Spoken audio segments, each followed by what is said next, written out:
Bayangkan sejenak suasana ini. Angin akhir bulan Agustus mulai berhembus, bursa transfer pemain sedang berada di titik paling gila, dan tiba-tiba, sayup-sayup dari kejauhan, antem legendaris Liga Champions kembali bergema merindingkan telinga kita. Rasanya magis. Bukan? Suka atau tidak? Kompetisi antar klub paling elit, paling kejam, dan paling megah di daratan Eropa ini sudah kembali mengetuk pintu layar kaca kita. Tapi tunggu dulu. Buang jauh-jauh ingatan kalian tentang format fase grup tradisional yang kadang pertandingannya gampang ditebak dan bikin ngantuk di awal musim. UEFA baru saja mengetuk palu, merampungkan undian dengan format baru fase Liga untuk musim 2026-2027. Dan hasilnya benar-benar di luar nalar. Sistem baru ini seolah diciptakan khusus untuk menyiksa mental para pemain, tapi memanjakan mata kita sebagai penonton. Baru juga matchday pertama, kita sudah langsung dilempar ke dalam lautan laga raksasa alias big match yang levelnya sudah seperti partai final kepagian. Saking brutalnya hasil undian kemarin, saya berani jamin kalian bakal garuk-garuk kepala kebingungan memilih pertandingan mana yang harus ditonton secara live. Buat kalian yang kebetulan tim kesayangannya lagi nggak lolos ke Eropa tahun ini, percayalah, kalian tetap nggak akan mau beranjak dari sofa.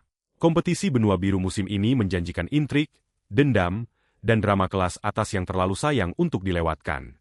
Nah, supaya kalian gak kebingungan mengatur jadwal begadang malam Kamis nanti, saya sudah membedah dan merangkum secara eksklusif deretan laga paling krusial di fase Liga UCL musim ini. Laga-laga yang haram hukumnya untuk kalian lewatkan. Jadi, siapkan kopi kalian dan mari kita mulai petualangan Eropa ini.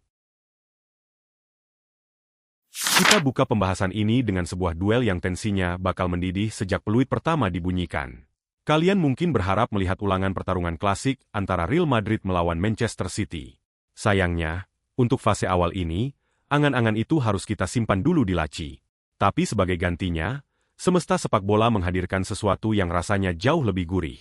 Sang raja penguasa Eropa dengan belasan trofi kuping besar di lemarinya, Real Madrid, bakal diuji oleh sebuah tim yang secara historis selalu menjadi batu sandungan yang paling merepotkan buat mereka. Ya, selamat datang di laga Arsenal melawan Real Madrid. Buat para pendukung Los Blancos yang sampai detik ini masih sering terbangun tengah malam karena terbayang-bayang roket mematikan dari Declan Rice, tarik napas dalam-dalam, karena kalian akan kembali bertatap muka dengan mimpi buruk itu. Undian fase Liga tahun ini dengan kejamnya mengharuskan skuad ibu kota Spanyol itu terbang melintasi selat, bertamu langsung ke kandang kebesaran meriam London. Atmosfer Emirates Stadium sudah pasti bakal sangat angker buat El Real. Kita semua masih ingat dengan sangat jelas bagaimana di lawatan terakhirnya ke sana. Skuad bertabur bintang Madrid dipaksa tertunduk lesu gara-gara sebuah eksekusi tendangan bebas kelas wahid dari sang jenderal lapangan tengah, Declan Rice. Kalau bicara soal mentalitas di panggung Eropa, Madrid jelas adalah rajanya. Mereka tahu betul bagaimana caranya menang meski sedang bermain buruk. Tapi, dan ini adalah sebuah tapi yang sangat besar, jika kita menengok pada buku sejarah pertemuan kedua tim, justru Mikel Arteta dan anak asuhnya lah yang punya hak untuk tersenyum congkak. Alasannya sangat sederhana namun mematikan. Sepanjang sejarah partisipasi mereka di Liga Champions, Arsenal adalah satu-satunya entitas yang belum pernah bisa dikalahkan oleh Real Madrid. Namun, Madrid yang datang ke London kali ini bukanlah Madrid yang sama. Di pinggir lapangan, berdiri sesosok pria jenius yang auranya saja sudah bisa mengintimidasi lawan. The Special One. Orang ini tidak hanya hatam asam garam Liga Champions, tapi dia punya satu hobi spesifik sepanjang karirnya, menghancurkan Arsenal. Kalau kita memutar waktu kembali ke era saat MOU masih berkuasa di Chelsea, The Gunners selalu menjadi target favorit dari ucapan-ucapan pedas dan main gamesnya di media. Arsenal adalah rival yang paling senang ia permalukan. Kini, dengan amunisi skuad paling mematikan di Eropa, ini adalah panggung yang sempurna bagi seorang Jose Mourinho untuk mematahkan rekor tak terkalahkan Arsenal atas Madrid, sekaligus mengukirkan luka baru di hati publik Emirates. Sekarang, mari kita beralih ke laga kedua yang dijamin akan memanjakan kalian para pemuja sepak bola menyerang tanpa henti. Jika kalian menyukai pertandingan yang temponya seperti orang kesetanan dari kotak penalti ke kotak penalti, maka duel ini adalah surga dunia. Barcelona, raksasa Katalan yang sedang membangun kembali dinasti mereka, akan kembali bersua dengan jawara Prancis, Paris Saint-Germain. Apakah kalian sadar bahwa bentrokan antara Barca dan PSG ini sudah seperti sinetron abadi di Liga Champions? Tercatat, dua kekuatan raksasa beda negara ini sudah baku hantam sebanyak 15 kali di kompetisi antar klub kasta tertinggi Eropa. Namun, yang membuat pertemuan ke-16 ini terasa jauh lebih magis dan berdarah-darah adalah adu ideologi di kursi kepelatihan. Di sudut merah biru, ada Hansi Flick, sang arsitek yang terkenal dengan filosofi sepak bola heavy metal, menekan lawan sampai tidak bisa bernapas. Sementara di sudut seberang, ada Luis Enrique, maestro tiki-taka modern yang menjadikan penguasaan bola sebagai senjata pemusnah massal. Keduanya adalah pelatih yang tidak mengenal kata parkir bus. Di benak mereka hanya ada satu kata, serang. Memang, pada bentrokan terakhir mereka, papan skor hanya mencatat 3 gol. Tapi jujur saja, bagi kalian yang menyaksikan laga itu secara langsung, jantung rasanya seperti diajak naik roller coaster, bukan? Di luar adu taktik para pelatih jenius ini, lapangan hijau akan disulap menjadi kanvas bagi para seniman bola. Bayangkan, dalam satu pertandingan yang sama, mata kita akan dimanjakan oleh tarian lincah Ousmane Dembele, visi luar biasa dari wonderkid kesayangan dunia Lamine Yamal, dan liukan maut seorang Vichak Kvaratskhelia. Ini adalah perang bintang dalam arti yang sesungguhnya. Belum lagi jika kita bicara soal sejarah dan memori kolektif yang mengikat kedua klub ini. Siapa yang bisa lupa dengan malam keajaiban La Remontada? Atau momen penuh emosi ketika Enrique, yang notabene adalah legenda hidup Barcelona, datang membawa pasukan Parisnya untuk menghempaskan klub yang membesarkan namanya di musim perdananya melatih PSG? DNA kedua klub ini sudah terlalu sering bergesekan. Musim ini saja, Barca harus kembali bereuni dengan mantan anak hilang mereka, Ousmane Dembele. Dan bumbu penyedap terbarunya? Kepindahan mendadak Ferran Torres yang menyeberang menuju gemerlapnya ibu kota Prancis. Pertandingan ini bukan sekadar berebut 3 poin. Ini adalah soal harga diri, masa lalu, dan balas dendam. Sangat amat disayangkan kalau kalian sampai kelewatan yang satu ini. Oke, mari kita turunkan sedikit tensi dan membahas sebuah tim yang kehadirannya sudah dirindukan oleh jutaan umat di seluruh dunia.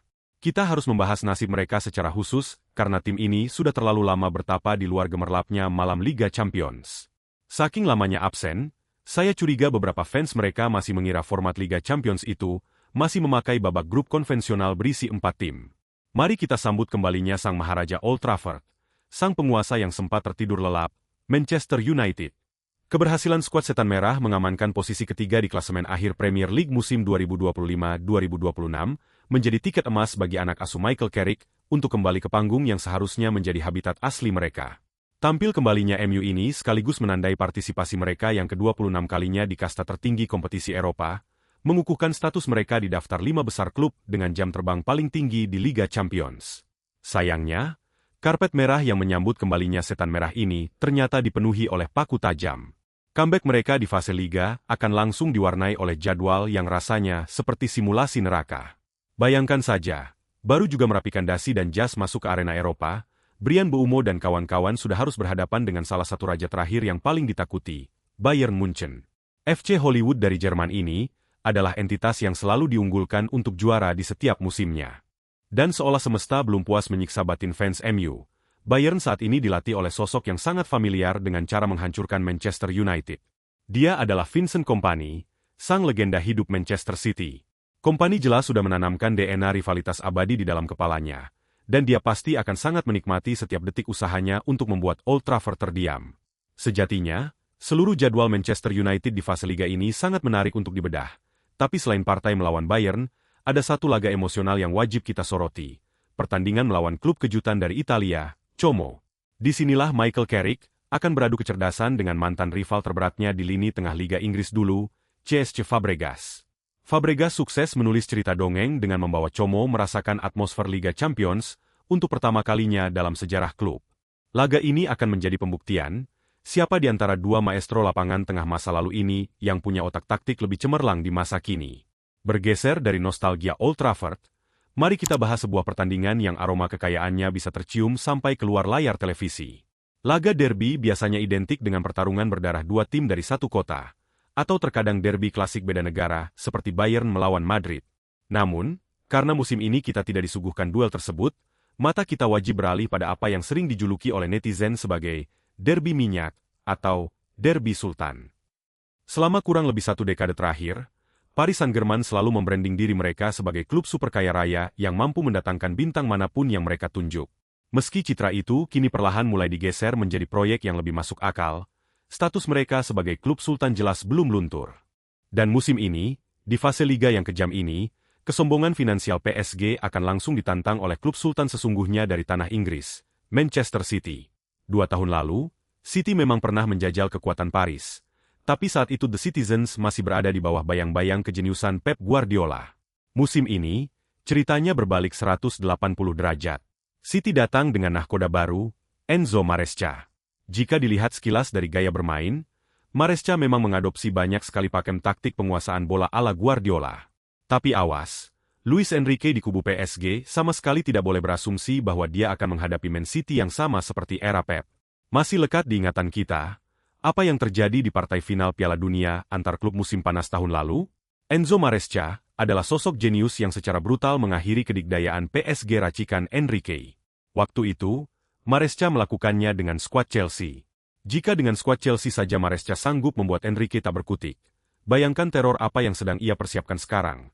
Mengingat kedalaman dan kualitas skuad Manchester City jelas berada satu level di atas Chelsea musim lalu, laga ini adalah soal gengsi, adu mekanik dua pelatih perfeksionis, dan tentu saja, pembuktian siapa sultan penguasa Eropa yang sesungguhnya. Tentu saja, selain bentrokan para raksasa yang sudah kita kupas tuntas tadi, fase Liga-Liga Champions musim ini masih menyimpan gudang pertandingan menarik lainnya. Saking banyaknya partai berkualitas, kalau saya harus membahas taktiknya satu persatu, durasi video ini mungkin bisa mengalahkan panjangnya film bioskop paling lama sekalipun. Tapi mari kita ulas singkat saja beberapa laga lain yang potensinya bisa meledak jadi tontonan luar biasa. Coba kita tengok rumput suci San Siro di Italia. Di sana, raksasa Inter Milan akan kedatangan tamu dari Inggris, Liverpool. Pertandingan ini menjadi sorotan tajam karena sang pelatih baru Liverpool, Andoni Iraola, akan merasakan tekanan atmosfer Liga Champions untuk pertama kalinya dalam karir kepelatihannya. Ujian perdananya sama sekali tidak main-main. Ia harus langsung meracik strategi untuk membongkar pertahanan Grendel Inter yang berstatus sebagai juara bertahan Serie A. Masih di tanah Italia, ibu kota akan bergemuruh ketika AS Roma yang akhirnya berhasil comeback ke panggung elit ini, harus rela langsung menjamu sang raja kompetisi, Real Madrid. Kita sudah sempat menyinggung soal Como tadi. Tim debutan di musim 2026-2027 ini memang ditakdirkan untuk menderita, karena selain MU, jalan terjal menanti mereka di setiap pekannya. Bumbu yang membuat kompetisi Eropa musim ini terasa begitu spesial dan romantis, adalah kehadiran tim-tim antah berantah yang datang dengan kisah keajaibannya masing-masing.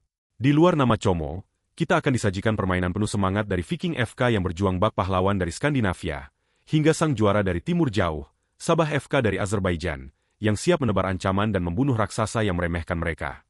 Rangkaian pembantaian dan keajaiban di pertandingan pertama fase liga ini, dijadwalkan akan mulai kick-off pada tanggal 9 September 2026 mendatang. Jadi, dari sekarang kalian sudah harus mulai merapikan jadwal, menyiapkan stamina, menabung untuk langganan televisi atau platform streaming, dan bersiaplah menyambut kembali tim-tim kesayangan kalian beraksi. Buat kalian yang timnya kebetulan lagi nggak ikutan main di Liga Champions tahun ini, jangan malu, jangan gengsi. Nonton saja. Anggap saja ini hiburan kelas atas. Hitung-hitung memantau kelemahan tim rival, atau sekadar berdoa supaya musuh bebuyutan kalian terpeleset memalukan di panggung Eropa. Karena pada akhirnya, Liga Champions tidak pernah gagal menyajikan teater drama, air mata kebahagiaan, kekecewaan mendalam, dan kualitas sepak bola yang tidak bisa kalian temukan di tempat lain. Nah, setelah kita bedah panjang lebar laga-laga luar biasa tadi, saya benar-benar penasaran dengan opini kalian. Dari sekian banyak bentrokan maut di matchday awal ini, laga mana sih yang paling bikin kalian gak bisa tidur dan gak sabar buat nungguin pertandingannya? Coba deh, tulis jawaban kalian di kolom komentar di bawah sekarang juga. Dan kasih tahu saya alasan tergila kalian kenapa pertandingan itu wajib banget ditonton. Gas kita debat sehat di bawah, sampai jumpa di video berikutnya.